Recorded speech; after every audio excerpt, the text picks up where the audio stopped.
menyanyikan lagu Indonesia Raya diikuti oleh semua hadirin.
Mengheningkan Cipta dipimpin oleh Ketua STIMIK Banjarbaru. Untuk mengenang jasa-jasa para pahlawan yang telah mendahului kita, mari sejenak kita menundukkan kepala diiringi dengan doa. Semoga amal ibadah mereka diterima oleh Tuhan Yang Maha Esa. Mengheningkan Cipta, mulai.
Hadirin dan Dewan Senat dipersilakan duduk kembali.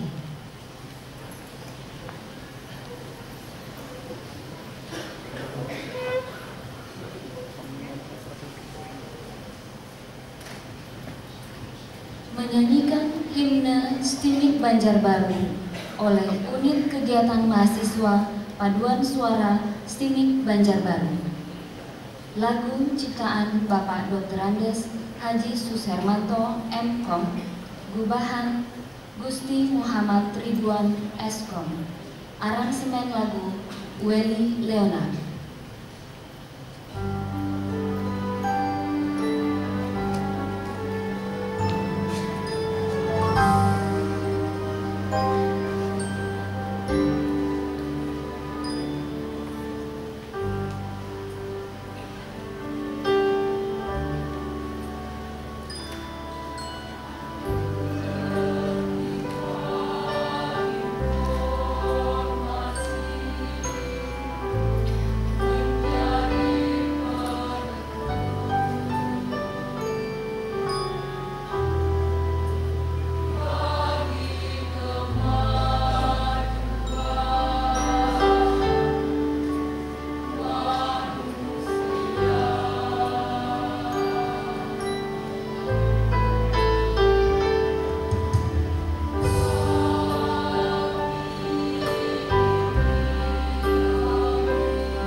Pembukaan sidang terbuka Senat oleh Ketua Stimik Banjarbaru.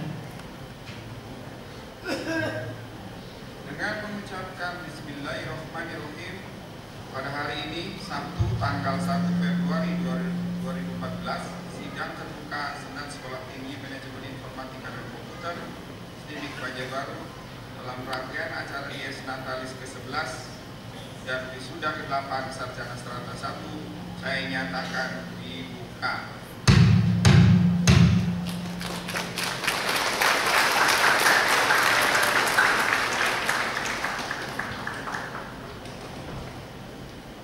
Laporan Ketua Stimik Banjarbaru.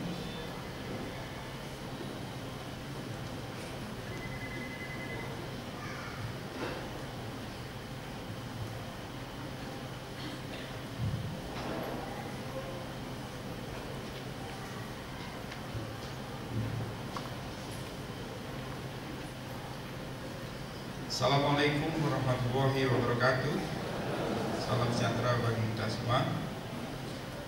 Yang saya hormati Koordinator Kopertis Wilayah 11 atau yang mewakili, yang saya hormati Bapak Wali Kota Banjarbaru atau yang mewakili para undangan, pimpinan PTN dan PTS di lingkungan Kalimantan Selatan, yang saya hormati teman-teman pejabat struktur dan dosen di lingkungan STIMIK Banjarbaru, dan yang saya hormati Bapak Profesor Dr. Ricardo Seko Indrajit yang berkenan hadir di acara ini dan beliau akan menyampaikan orasi ilmiah.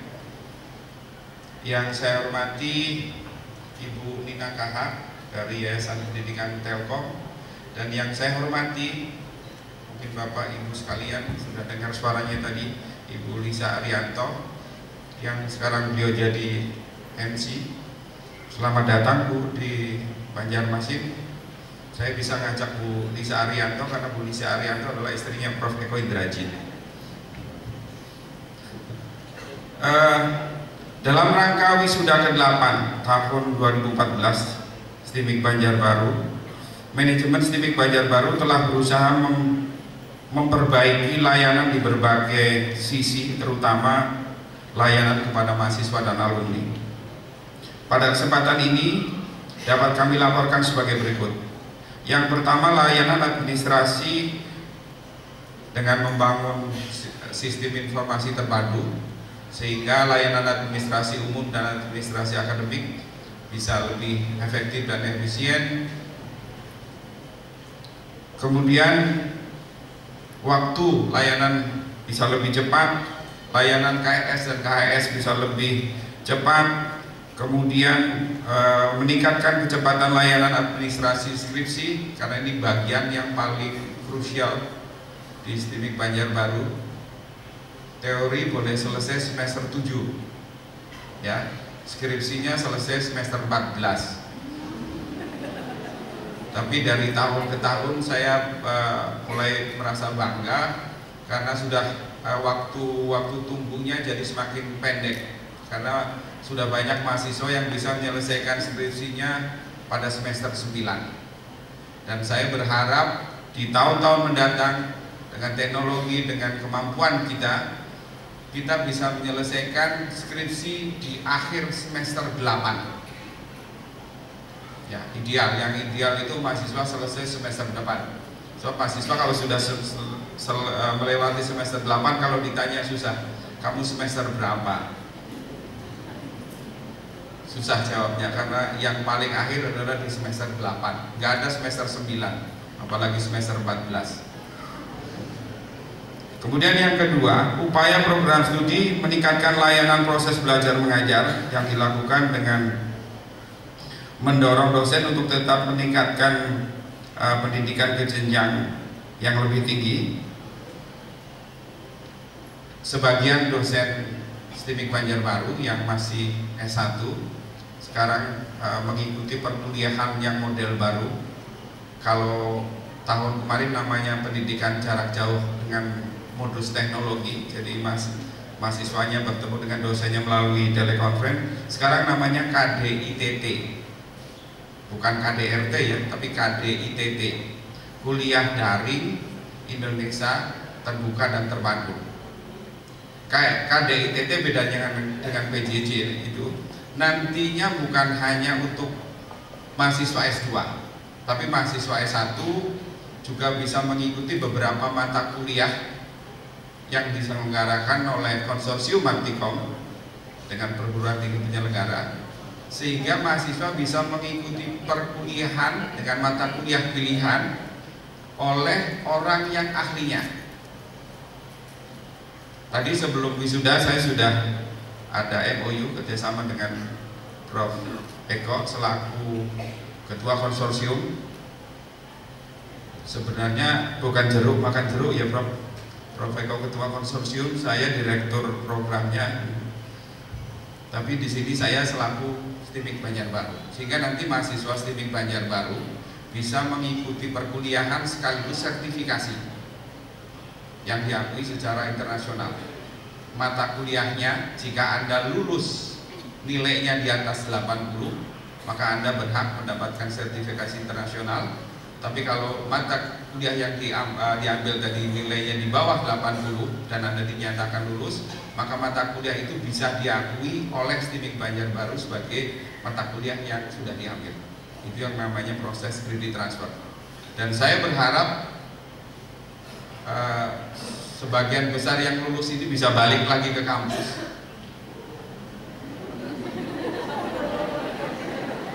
Bisa balik lagi ke kampus untuk mengikuti program sertifikasi ini.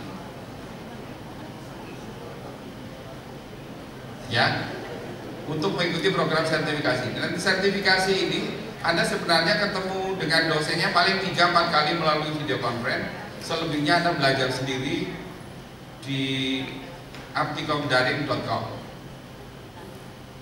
Kemudian nanti Anda sudah merasa siap, silahkan ujian. Kenapa sertifikasi ini penting?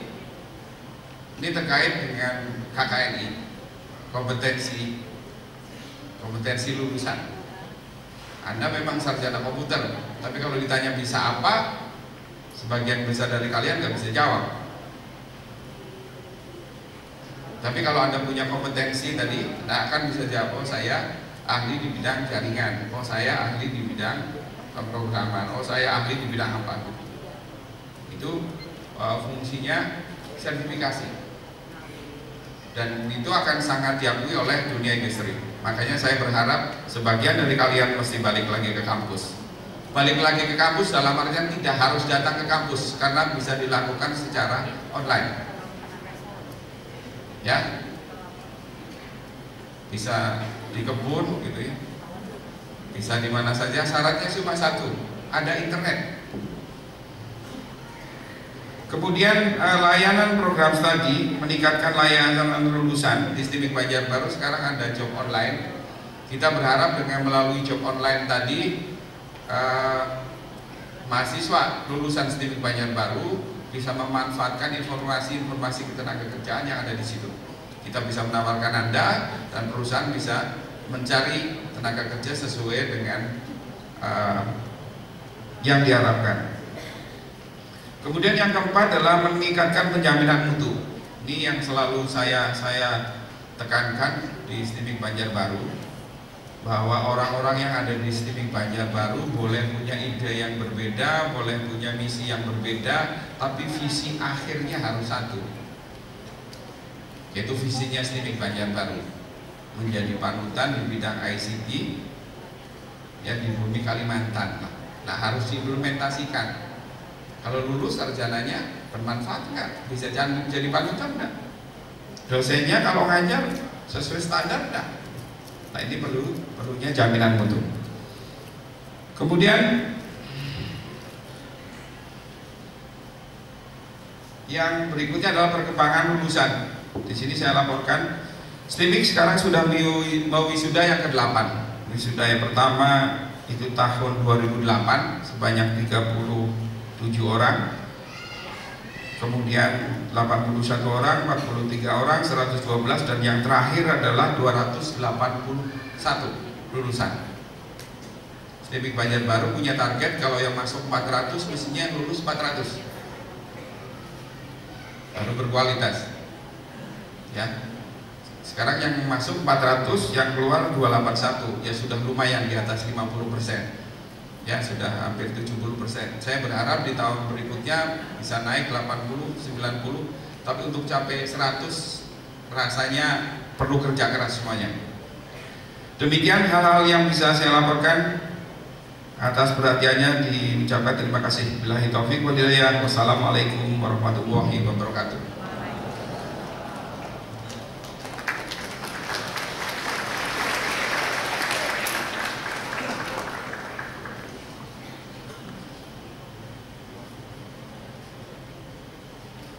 Penyampaian orasi ilmiah disampaikan oleh Bapak Profesor Dr. Ricardus Eko Indrajit, Ketua Umum Aptikom Pusat.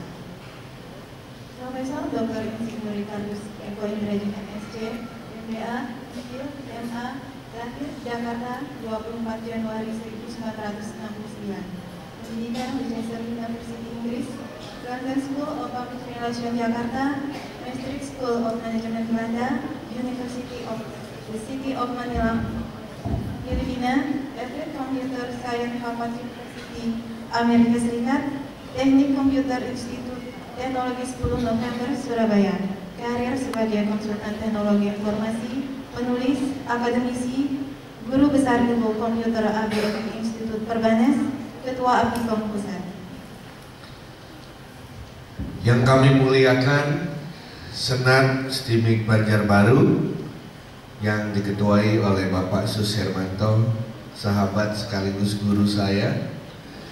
Yang kami hormati Ibu Ketua Yayasan Mandiri Banjarbaru, Bapak Koordinator Perguruan Tinggi Swasta Wilayah 11 atau yang mewakili, Bapak Wali Kota atau yang mewakili segenap unsur pimpinan daerah, juga para pimpinan perguruan tinggi, para tamu undangan khusus, bapak-bapak, ibu-ibu yang berbahagia, dan tentu saja yang sangat kami banggakan para wisudawan dan wisudawati, dan tidak lupa yang saya cintai, istri saya yang menjadi MC.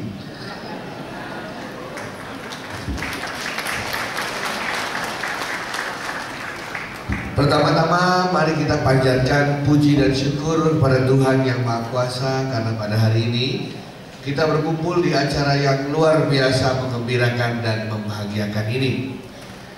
Saya diminta untuk bisa memberikan bekal katanya kepada para wisudawan dan wisudawati yang sebentar lagi akan memasuki dunia baru yang penuh dengan tantangan.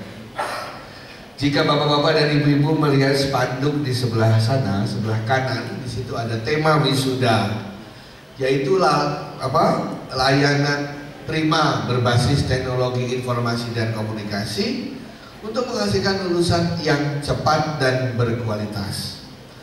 Ada yang menarik dari tema ini. Yang pertama adalah kata-kata cepat. Tadi sudah disampaikan oleh Bapak Ketua, kenapa cepat ini perlu? Ada beberapa alasan. Alasan pertama, katanya jurusan informatika di Indonesia ini yang lulusannya paling lama di dunia. Karena rata-rata program studi informatika menurut hasil penelitian kami adalah selesai dalam waktu 2,5 sampai 3 tahun. Di Indonesia ini rata-rata 4 tahun, itu juga kalau ingat skripsinya. Kenapa demikian? Karena kita masih terkungkung dengan kewajiban menghasilkan 100 atau menyelesaikan 144 SKS. Sebenarnya 144 SKS itu bisa diselesaikan dalam 3 tahun. Apalagi di Indonesia dikenal dengan semester pendek. Tapi kebanyakan semester pendek di Indonesia itu bukan untuk mempercepat kuliah, tapi untuk mengulang kuliah yang tidak lulus. Padahal semester pendek kalau di luar negeri dipakai untuk mereka yang ingin fast track atau cepat lulus, mengorbankan liburannya, mengorbankan masa transisi antar semester untuk secara khusus kuliah agar bisa lulus dengan cepat. Ini sangat berpengaruh terhadap kinerja ekonomi nasional. Mengapa? Karena hampir 70% lulusan informatika itu nanti jadi wira swastawan. Itu paling banyak. Dan wira swastawan itu kan biasanya jatuh bangun. Dan itu adanya di semangat anak-anak yang masih muda, yang sangat berani mengambil risiko, sangat kreatif, sangat inovatif. Nah, usia-usia itu biasanya ada di usia-usia setelah 3 tahun kuliah. Nah, akibatnya kalau kuliah terlalu lama, setelah selesai semangatnya untuk berwira swasta menjadi berkurang. Yang dipikirkan adalah mencari jodoh. Biasanya demikian. Nah, pada saat inilah maka entrepreneur atau wira swastawan di Indonesia jumlahnya menjadi berkurang dibandingkan dengan negara tetangga kita seperti Malaysia, Singapura, Thailand, Brunei, dan lain sebagainya. Oleh karena itulah kata-kata cepat di situ ada suatu maksud yang sangat strategis untuk negara kita, terutama Anda yang bergerak di bidang informatika. Itu alasan pertama. Alasan kedua, informatika atau teknik komputer dan teknik informasi itu adalah bidang ilmu yang pergerakannya sangat cepat. Katanya di dalam teknologi informasi berubah setiap 6 menit. Bayangkan kalau kita sekarang wisuda 2 jam, berarti ada perubahan 20 kali jenis teknologi karena 6 menit. Kalau ingin melihat perubahannya di mana, barometernya ada di Silicon Valley di California. Kalau di Indonesia kecepatannya berapa lama? 2 minggu sekali berubah teknologinya. Di mana barometernya? Di Mangga 2 dan di Glodok, Jakarta. Katanya pedagang Glodok dan Mangga 2 tidak berani menahan barang elektronik lebih dari 2 minggu. Kalau Anda sekarang ke sana membeli barang elektronik dengan harga X, 2 minggu kemudian harganya sudah turun, atau dengan uang yang sama Anda bisa membeli teknologi yang lebih baik. Jadi ini memang teknologi yang teramat sangat cepat, sehingga sangat sulit bagi kita untuk bisa mengejarnya, kecuali kita memiliki strategi untuk belajar juga secara cepat. Itu alasan kedua kenapa kata cepat sangat tepat untuk jurusan atau program studi terkait dengan informatika dan komputer. Namun kata cepat itu harus diimbangi dengan kata berikutnya di dalam spanduk, yaitu berkualitas. Apa yang dimaksud berkualitas? Berkualitas itu dalam dunia pendidikan dan dunia industri adalah setelah Anda lulus, tidak ada jeda waktu 1 hari pun Anda sudah dapat langsung berkontribusi. Apakah Anda sebagai karyawan, Anda sebagai wiraswastawan, menjadi birokrat, atau juga menjadi profesional, atau mungkin menjadi anggota DPR, atau mungkin menjadi anggota organisasi, tapi pada saat yang segera Anda langsung bisa memberikan kontribusinya. Itu artinya berkualitas. Pertanyaannya sekarang adalah, apakah hari ini saya berkualitas, besok saya akan tetap berkualitas? Lembaga dunia yang diberi tanggung jawab oleh Perserikatan Bangsa-Bangsa di bidang pendidikan adalah UNESCO. Dalam paradigma pendidikan dan prasasti UNESCO dikatakan sekarang itu belajar adalah tugas sepanjang hayat, atau dalam bahasa Inggrisnya lifelong learning. Artinya kita harus belajar terus sampai kita dipanggil oleh Sang Pencipta. Dulu kita berpikir kita belajar sampai lulus sarjana, selesai, habis itu bekerja. Sekarang yang namanya belajar itu seterusnya. Bahkan ada yang mengatakan hanya orang mati yang berhenti belajar.